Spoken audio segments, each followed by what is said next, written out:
all the back page headlines about Vera Pauw are like, oh, worst day of my life and Vera out. But actually, while yesterday morning might have been bad for Vera Pauw, by the end of last night, she was in incredible form.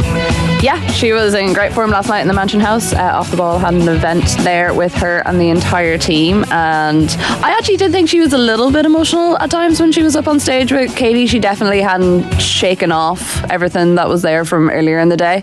But yeah, no, it was a good celebration and a good send off for the team in general. Emma said that, or maybe Phil said that at the end of the night she got up on stage after all the mics had gone and shushed the entire room and thanked everybody for putting it on and said that there was a night that they were never going to forget. Well, that's pretty good. I must have missed that part. You would have gone by that stage. I only lasted an hour. My kids had enough that stage. There was like a very emotional moment on stage, and my son looked like he was about to puke from tiredness, so I was like, okay, we got to go. It would have been worse if we'd stayed. But my middle child went home and slept with a football because Katie McCabe signed it for her. And it was definitely a night that she's never going to forget. So all about, isn't it? Yeah, I mean, it's amazing. I was like, oh, Shane Hannon would love this now. This is like her first proper autograph. Yes. You know? Start the collecting. You remember just how excited that was. Franz Beckenbauer was my first. Oh, wow, that's a pretty good one. First in the post. Yeah. No, in person. In person. Pat Kenny, I think, was the first. Katie McCabe trumps Pat Kenny.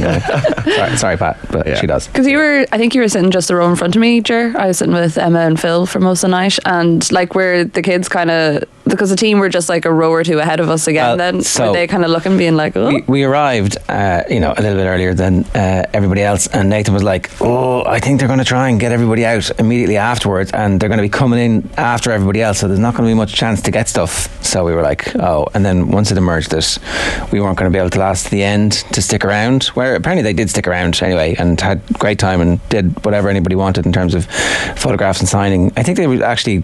They got up on stage and got a good few shots as well up there altogether. And Q&A as well from the crowd. So it turned into one of those, we're having the time. So I made them in the middle of the switch around between one panel to the next go, and that was the only opportunity to do it. And we had to leg it. Did feel like it felt really negative yesterday, didn't it? Like the whole day it felt like, oh, all the players that have missed out, it's very sad. And then I got to the point in the afternoon where I was like, okay, I want the ice cold beer now. This is like, okay, the team's picked, the squad's picked, we move on. Nobody died. It's terrible for the players that didn't get picked. It is. Play in the first World Cup for Ireland, but let's... Because initially what was supposed to happen was that they were going to have that night last night, which was essentially a night for the family and supporters, and then the squad was going to be named. But then they pulled it forward 24 hours. A couple of weeks ago, they made that decision. I don't know if it was made public a couple of weeks ago. It's only made public at the weekend. Yeah, so they definitely had decided. They found out last night that they were looking at everything. It was like, no, we just need to get that done, rip the bandage off, and then we will actually be able to have a night of celebration with the fans and the families, and that's exactly what happened. There was a few football clubs. Nathan, a lot of members of Nathan's football club were at that's funny, isn't it? He did wonder how they got tickets. Nathan's a bit of wheeling and dealing by Nathan. Bit of John Blaney to our Nathan, isn't there? Yeah. I did love like the general competitiveness of like the teams that were there, because they were all sitting in like different parts of the Mansion House, and they would just like at one stage Aisling went around the crowd and said like, where are you from, and whenever one team would say their name, another team would start booing them and stuff. It was good crack. There was definitely beef between I don't know if it was Colester and Home Farm or Portmarnock and Colester anyway. But I think that like the atmosphere was incredible, like really incredible, and so the first guests were obviously Katie McCabe and Vera Pauw, and as you said, Vera was still a little bit totes emotion in the middle of it, but Katie McCabe is on it, like definitely, we're absolutely ready for this, looking forward to Steely-eyed. it. And then the next panel was three legends, and everybody was rapt. Like the current players were rapt watching the stories from the first international 50 years ago, and is it our record goal scorer? Olivia O'Toole. Yeah. I don't think Nathan and Aisling asked a single question during that. Like they just let the three of them go off, and it was perfect. 54 international goals. Jeez.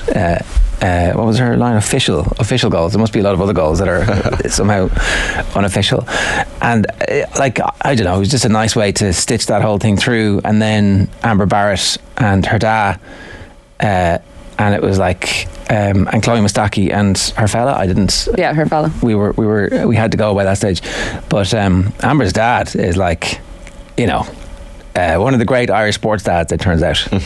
Just like Donegal character. Just able to piece everything together, you know, like flawlessly. You can see where in the midst of her moment of like all-time great Irish sports moment, she was able to so eloquently capture the mood of her people and the country. She didn't lick it off a stone. Like you just seamlessly go from like telling a story that had you in stitches to the next moment you felt like crying, talking about Creaslock and like what it meant for Amber to kind of pay that tribute to the entire community and what it meant for their family. It was a roller coaster of emotions, I have to say. Yeah, and my little one looking like he's about to puke in the middle. This is inappropriate. Oh yes, this is inappropriate.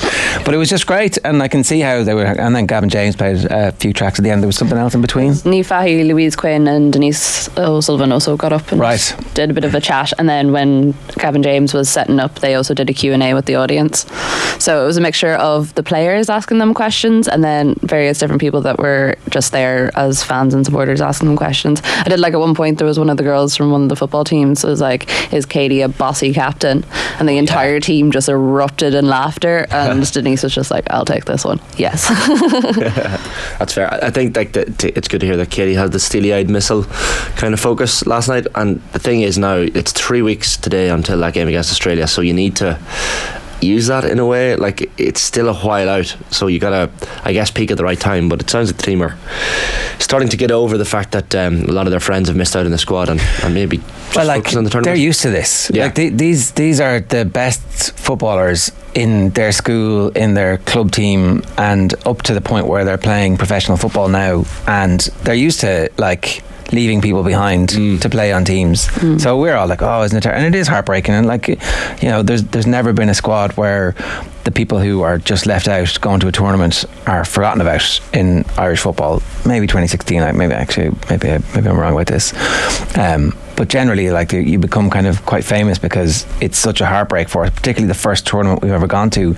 But the players are like, oh, yeah, that's because I get picked for a team week in, week out, and my friends don't get picked to play on the team. And I know it's different, you're going to a tournament, but actually they're cold hard killers. That's why they made it and we didn't. Yeah, I guess that's the attitude that they have to have, you know. And even for the likes of Jamie Finn, I guess, being on the standby list, it must be an awkward one because you're still technically involved. And there's also the French game next week, and there is a chance that someone gets injured or sick in advance of the eve of the tournament. So the likes of Jamie Finn just have to, I guess, stay prepared and ready, which is an awkward position to be in because in the back of your mind you're thinking, well, I'm not going to be at the World Cup, but anything could happen in the next couple of weeks.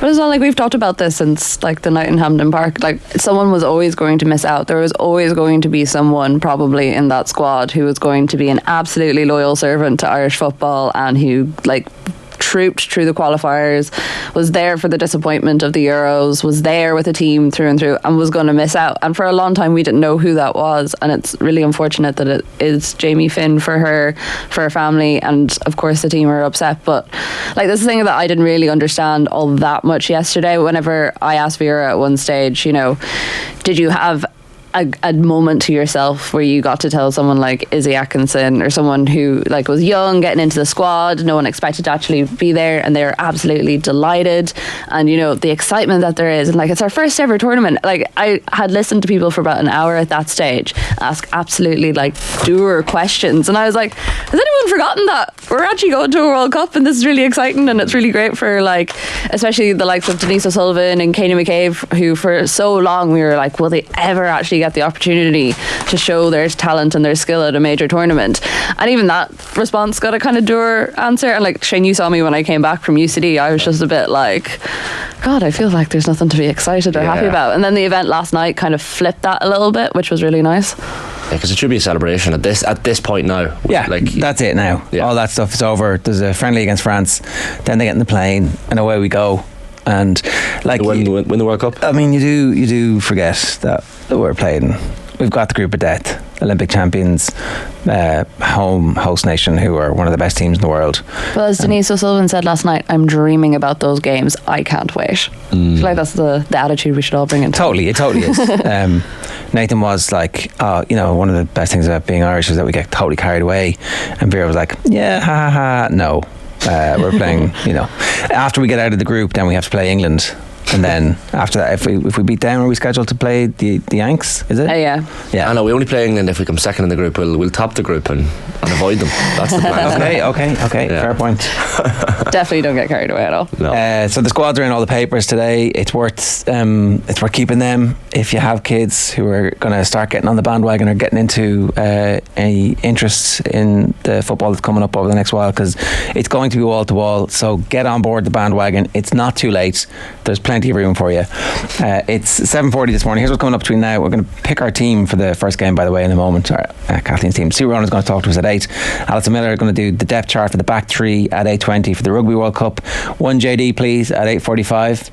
Make ours a double this morning. Davy Burke coming in at 9 o'clock, and we'll play out with Paul Rouse at 9:30. At 7:41 this morning, a reminder, OTB AM Live with Gillette Labs gets the ultimate shave or your money back. Neon Night Edition is available now. Who's starting for that Ireland team, Kathleen?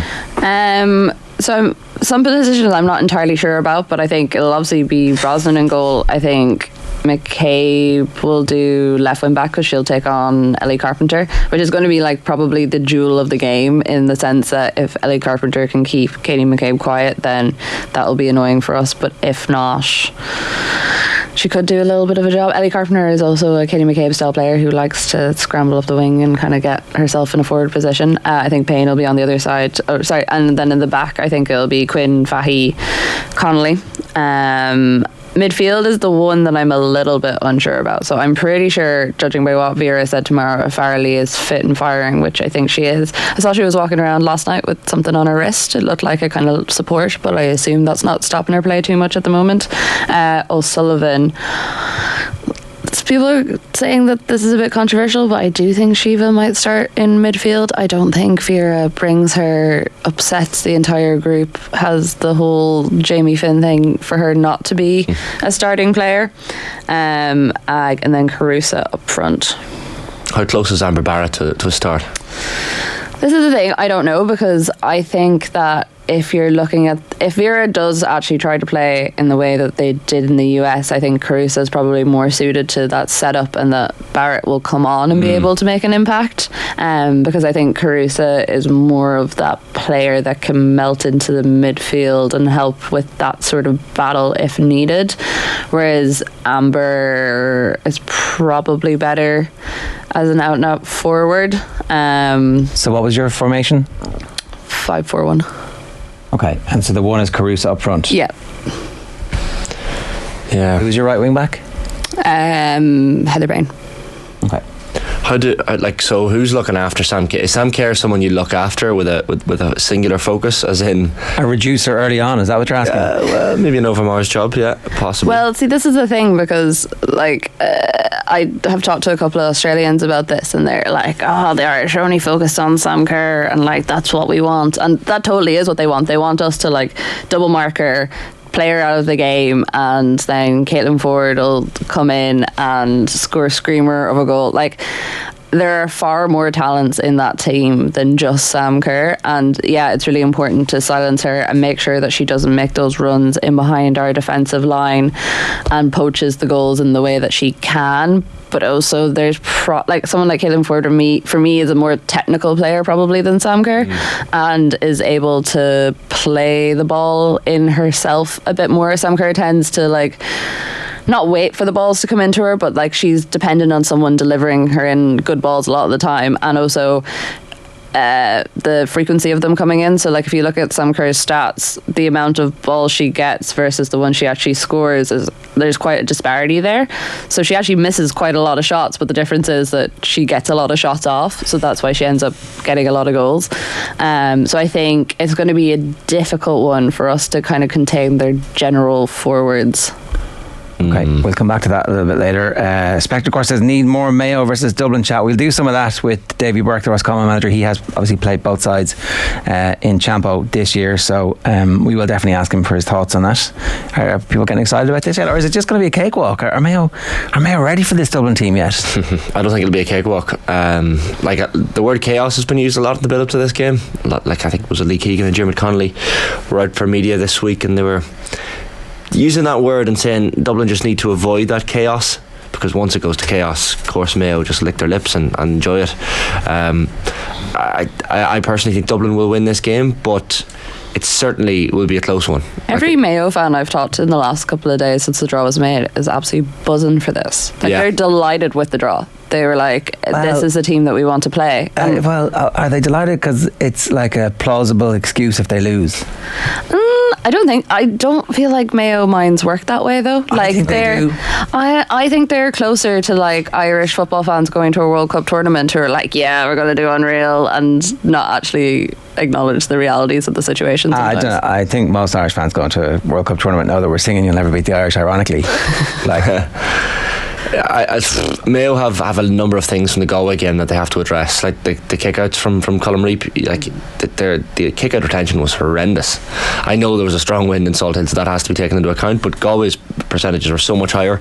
I just, like, when you look at that Dublin team, I think there's a possibility Dublin blow them away. I do think that, like, this could be one of those, because there have been a few times where it's just been like, thanks very much, kid brother. All the talk has been it's Dublin Kerry, but there is a far stronger chance for quote unquote upset on Saturday in the first game.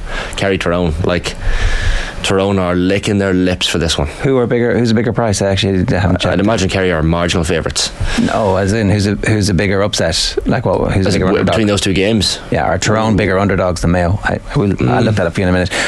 But yeah, that'll be a close one, but I just think Tyrone are starting to steamroll a little bit, starting to play well. The Donegal game, you can't really read too much into it. Again, a lot of wind in Ballybuffet, but it was a very impressive performance. And I mean, it's two Canavan brothers and McCurry shoot the lights out together on one given day, then I mean Kerry are going to struggle, and this is exactly what Kerry fans will want to hear. They'll be probably laughing at me at the moment saying this, but Tyrone are definitely geared up for this one, and I think it's going to be a far closer game than some people expect. This could be Kerry's championship over, and I know Anthony Moyles was kind of suggesting similar, but I just think Tyrone are, they're there and ready, and it feels like almost a couple of years ago when Tyrone beat Kerry in that semi-final that nobody really expected that result. So yeah, I'd be interested to see. And then of course you have the big guns, Monaghan and Armagh, the second game on Saturday. There's like, it's hard to call any of the games, even Derry Cork. Is Saturday a GAGO day? Is it the whole day? Yeah, okay, double right. GAGO. Really interesting piece by Ian Mallon in the Examiner this morning. He writes a really interesting business of sport column. It's called The Pitch, inside the business of sport. But today he's asking, is GAGO still a legitimate side business for RTE? It hasn't really been sucked in. No one's made the connection to the whole D Forbes RTE Tubridy story, but this is the first time anybody's put it in print. D Forbes, of course, was on the board and may still be on the board of GAGO technically, because obviously they'd have to have a board meeting to accept her imminent resignation from that. And there's a corporate governance aspect to having two people from RTE on the board of GAGO. We've been raising these questions. I think they confirmed to Balls during the week that she had stepped down from it. Did they? Yeah. Right. Now, I'm fairly sure they have to actually have a board meeting to accept it, so she can tender her resignation, but the board actually has to meet to accept that. I think, as they said, it was confirmed to Balls that she no longer occupies the role and that she has resigned from all her offices. Right. That's what they said. Yeah, okay. Just from a corporate governance perspective, I wonder how they managed to do that. Did they have a board? How often does the board of GAGO meet? It's honestly, it's a question, because so Declan McBennett, who's the head of sport at RTE, and D Forbes were the representatives of RTE as shareholders on the GAGO board, and obviously there are other members of I think there's several members of the GAA on the board as well. And it just never seemed anything other than a conflict of interest to have a broadcaster who's supposed to be in competition with a sports rights holder having a partnership that then decides who gets what games. And these are the questions that Ian Mallon is raising, because on the 12th of July, on their traditional day, RTE, Virgin, Sky, TG4 and the Independent Broadcasters of Ireland are going to go before the Joint Oireachtas Committee for Media and Sport. Is that the same committee that was meeting yesterday? Is that the Media and Sport Committee, or is it just the Media? I don't know. So anyway, the hearing is called The Future of Sports Broadcasting, and he raises 3 key issues. Should all GAA coverage be free to air, is the first question. The second question he asks, were Sky Ireland's rights offered back to the market in an appropriate way? And 3, should RTE have a 50% stakeholding in a private enterprise which rivals its own channels? Because it seems to me that you can't make a decision on behalf of that company which also impacts your day job without bringing your day job's representation to the decision making for that company, and that company is designed to make profit. Like, there's no two ways about it. The whole point of GAGO is to make profit and to provide a service and all that other stuff. But like, it's a private company. It's not a publicly funded company. It just doesn't make any sense. It doesn't make any sense why RTE are shareholders in that, and that's what. They're the questions that Ian Mallon is asking this morning, and it had kind of gone away for a while. Like, people were saying, Michael Verney wrote a piece yesterday, it hasn't gone away, but it had kind of seeped away. I think because what they did last week, obviously, was they put the Mayo Galway game on. That was on the Sunday. That was Sunday on TV, yeah. Even though it wasn't supposed to be. That was supposed to be on the Saturday, and that was supposed to be on GAGO, but I think they realised that there'd be too much of a backlash to that, because the Tailteann Cup matches ended up being overshadowed by the fact that RTE had GAA live on 2 channels. And is that actually the best use of public money?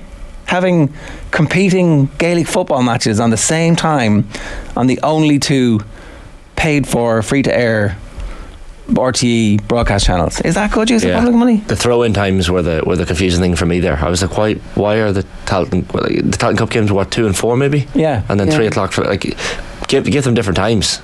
Like, give people an opportunity if they want to watch both, to watch both.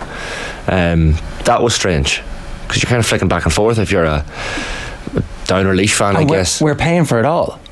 Yeah, we're paying for all of that as taxpayers. So is the suggestion that some of those games should have been on GAGO or a different channel? The Mayo game was supposed to be. No, I know it was supposed to be, but like, in an ideal world, would you see that on GAGO, or I personally give TG Cahir some rights? Or I mean, I think you could definitely it depends what you're trying to do. Are you trying to get the most amount of eyeballs on the game to grow the game, or are you trying to maximise the value of the rights? And that's a tension that an organisation like the GAA has, and I would argue with the Sky deal they managed it relatively well. And a lot of people didn't like the fact that Sky had rights. I thought that it was a perfectly legitimate thing to do for the GAA, and I think developing GAGO is a perfectly legitimate thing for them to do as well. Like, there was a period where these games weren't being shown, and then they created a new package and they started to show extra games, originally on Setanta with the league, and then subsequently airball Setanta, and then they also created a package for Virgin TV3 back in the day, and then that TV3 package ended up becoming the Sky package, and then the Sky package becomes GAGO, and GAGO have loads more stuff as well. So I think it's perfectly legitimate for the GAA to develop their own over-the-top broadcasting platform. That makes perfect sense as an organisation.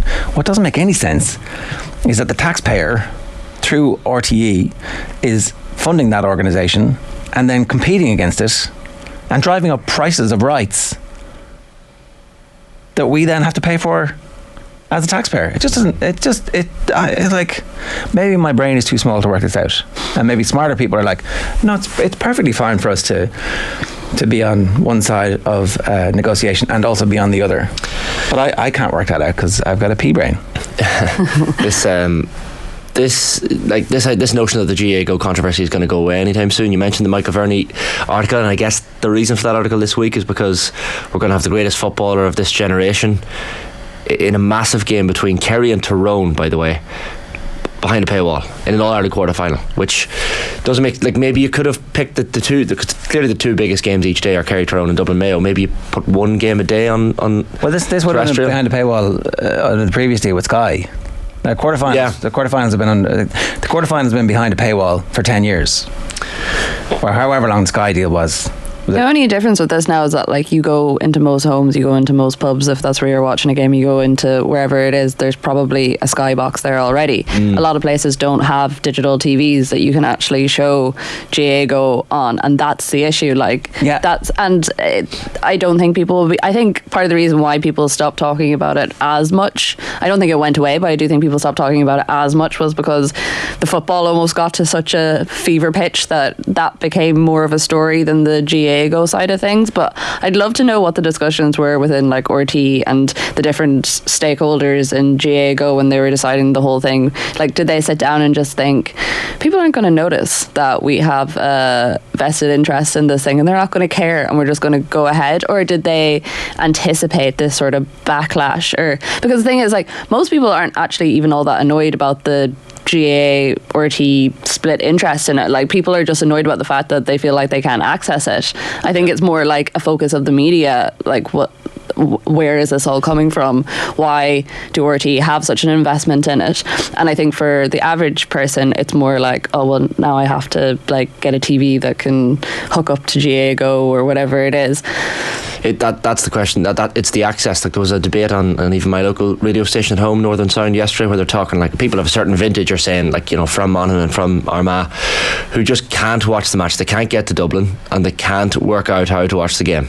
Like, similarly, Catherine Martin, the Minister of Sport, was getting complaints sent her direction into her office over the last few weeks. That was reported on last week. But it also shows like how spoiled to a certain extent we've been in our GA coverage over the last. There has been so many options. Like when, say, League of Ireland TV came out, people were delighted because they were like, oh, it's actually an opportunity to see more games and actually see more. And like, technically, GAGO is giving us that opportunity. It's just not been done massively well. There was one incident last week or the week before? Someone had said that like they were trying to get basically GAGO set up in a nursing home somewhere in the country where the county was playing. I think it could have been a Mayo match maybe a few weeks ago, and everyone was excited. They were like, we'll get the GAGO set up, but then the Wi-Fi was nowhere near good enough in the nursing home to actually show the match. So, but that's like a structural problem with the country more than it is an issue with totally, GAGO. Like, you couldn't get a Sky satellite where I live for the last like 5 years.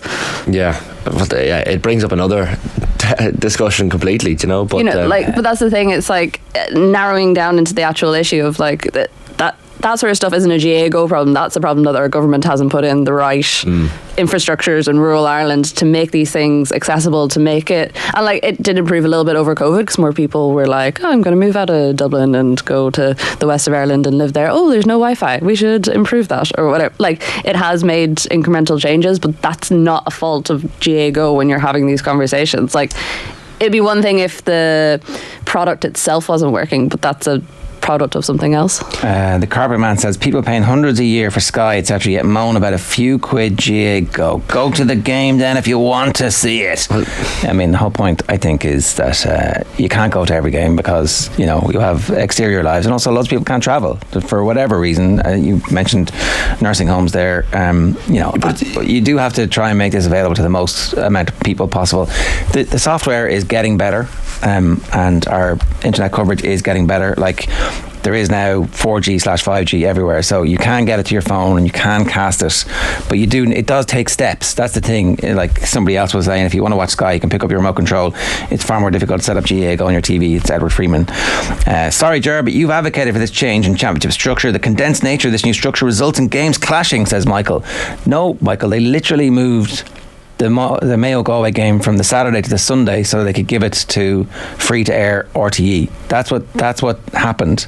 The GAA realised that this was going to be a massive shit show if that game wasn't available, and they moved it. Maybe there's another reason. Maybe there was another reason explained in the papers, and if there is, then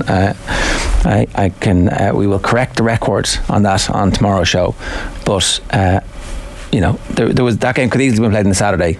There was no reason for it not to be played on Saturday. Yeah, and that commenter talks about the people moaning for paying a few quid for GAGO games. Look, I have paid for GAGO games. There have been occasions where maybe I couldn't get to a Monaghan match, or there's another match that I want to see, and I'll happily pay the 12 quid. I actually think that there's an issue there in that Kerry Tyrone for €12 or Armagh Monaghan for €12 is great value, but like it was the same price during the league for Division 3 and 4 matches on GAGO, like you're paying 12 quid for that as well. Yeah, so and clearly the people paying that amount of money is far less for those games than the games this weekend. Obviously, way more people next year are going to buy the full year package because they realise that there's value to be had. You might watch 7 games on GAGO over the course of the year, and then suddenly it's tenner as opposed to the 12 quid. Or maybe you'll watch all of them, and it's like €1 a game. I don't know if anybody actually has the bandwidth to do that. GAGO is aimed at diaspora primarily. RTE should not have any ownership of it. It's too cozy a relationship, really. Like, you were asking, did they not realise that people would be upset about it? I mean, you kind of look at the arrogance of the decision making that's been going on in the organisation over the last couple of weeks in RTE, and you're like, well, someone shows you what they are, you got to believe them. GAGO is great since the start of the year, says Kevy B. I'm in Australia. It's great to be able to watch the football at home regardless of the cost. I hope it stays in place. It's definitely going to stay in place, and it's going to get bigger and better, and you can see them starting to develop programming, and it's exactly where the GAA should be. And I think ultimately people will realise, a couple of things. The president of the GAA walked away in the middle of an interview with Virgin Media when they asked him about this, as opposed to saying, no, actually, you know what, this is really important to us. It's important to us for this, and this reason. And yeah, there have been difficulties with it, but these are the teething problems of any organisation. Anytime a massive change like this happens, there's always going to be a backlash, and we have to listen to what everybody's saying. We've got to lobby government to improve people's access to broadband in rural communities, but we're leaders in rural communities. We have facilities right there. I'm sure we can come up with something. Instead, literally walking away from the question and not being able to answer it speaks to an organisation that is unsure about why they're doing this and why they're following this course of action. And if that uncertainty is there at the top of the organisation, into that comes the columnists who are like, this is bullshit. Why are we're not ready for this? So I think they absolutely are doing the right thing by having it. It makes no sense to be in competition with your main buyer of rights. Like they're now your only potential buyer of rights for the main package, because you haven't convinced Virgin or Sky to stump up money. So like you're totally reliant on a single buyer in the market now. That doesn't make any sense. Anyway, sorry, and those questions that Ian Mallon brings up as well, I am fascinated to see what answers RTE especially come up with on 12th of July. I don't know who's due to go appear before. Maybe Dee Forbes will appear by then. No, she won't. She's gone. We'd still like to hear some. She won't be at that committee. Who's going to be at that committee? Is Declan McBennett? I suppose we don't really know who exactly is going to be at it, but certainly RTE will have to have a. McBennett is expected. Okay, so it'll be fascinating to hear the answers to those 3 questions in particular. He's basically given them the answers there, though. Someone from whom will be most interesting here will be the RTE Director of Content, Jim Jennings, an executive who so far has managed to remain outside of the Tubridy conversation, but who signs off sports rights at the network. So, not everyone has season tickets to McHale in Croke Park like me. Carpet man, it's not cheap, says Spectre Cork. That was in response to the ones willing to just go to the games.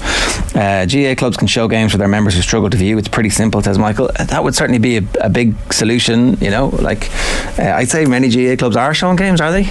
Maybe anecdotally you could tell us in the comments. You can tweet us at OffTheBallAM, or you can tell us in the YouTube comments. Is it too obvious to have some on TG Cahir? It would seem that certainly having another buyer in the market, although also state funded, would be good for diversity, would be good for better coverage. There's no way that RTE's coverage would have improved if Sky hadn't come in and done loads of stuff. And there's a complacency about the coverage, I find, so often, with nothing changes and then suddenly somebody new to the market comes in we can do that too. Well, we have the same. I remember Super Slow-Mo eventually coming in, and you're like, oh wow, great. It feels like RTE is kind of dependent on the big name pundits rather than the actual product of, how are we going to break down and analyse the game, and that's what Sky got so right. And their big name pundits aren't good anymore. But I have to say, and sorry, I had to watch and again, look, the GAGO was aimed very much, you can see with the comments of the diaspora, but also people within the country who, just as you said, Ger, have lives and can't get to I couldn't get to the Kildare Monaghan game, for example, had to watch it in GAGO, and the coverage was brilliant. You've Michael Murphy, Aaron Kernan, Michael Meehan with Grania McAwain, and the punditry, there's no complaints about the punditry on GAGO. Oh no, it's better, and the actual analysis is class. It's better. Yeah, it's not. It's better. Like, For sure. I don't think there's any doubt about that. No. Would it be possible for Sky to host GAGO as its own channel rather than having to go through an app? They're going to get an app on the TV, and maybe eventually they'll just get a listing. But like, if you were Sky and the GAA come to you and say, the GA and RT come to you and say, oh, so we're not going to, but we'd love to use your platform to get to. I mean, maybe Sky would be like, yeah, that's fine. That's just business. That's no problem. So maybe they'd be the bigger in that instance, and maybe that'll happen. Hi lads, I live in Portugal. Love GAGO. Fantastic product. Really good quality. I just connect the laptop to the TV with a HDMI cable. It's not that hard. I mean, in fairness, all TVs basically have HDMI cable, so that's also a pretty easy thing to do. And then the last one for now, Molly McGann. Ger, any dates for the live dadcast? Our baby hasn't arrived and my partner is puking me all ready to go. Lol. I think, is it puking or poking? So we're Freudian slip. I think we're aiming for November. But we'll try and confirm that in the next few days. But if anybody is interested, dadcast@offtheball.com, we'll stick you on the list.